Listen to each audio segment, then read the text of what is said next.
racist, I'm not a bigot, I'm not an extremist. I'm a Democrat. In my blood, there's only one thing, and that is freedom and democracy. I abhor anything that has to do with either violence or discrimination or extremism or whatsoever.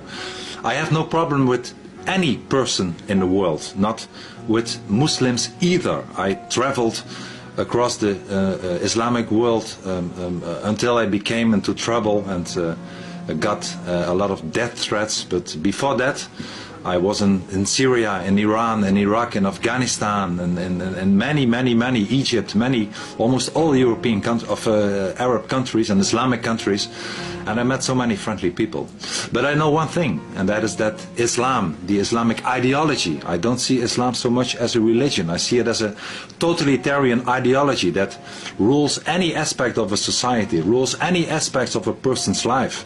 It's totalitarian because, like in the times of communism and fascism, people are not allowed to leave. If they leave according to their terrible holy book, the Quran, the penalty is death. So I fight for freedom. I fight for freedom for the Muslim people in the Arab world. I fight in order to stay, that Europe should stay, and the West should stay, Australia, the United States, my own country and the rest of my continent, to stay free and fight for freedom. So I have nothing against any person from any background, any race or any religion or ideology, but I fight against totalitarian ideologies like Islam is. Islam, there is no moderate Islam, there is only one Islam, and that Islam is a totalitarian, violent, even fascistic kind of ideology, and we should fight it, and this is why I'm in politics.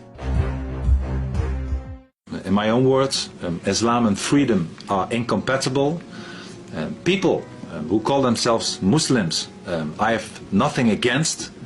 As a matter of fact, the majority of the Muslims in my own country, in the Netherlands, but also in the rest of the free world, are law-abiding people. It's ridiculous even to suggest that the majority of the Muslims are terrorist or violent people, but they bring along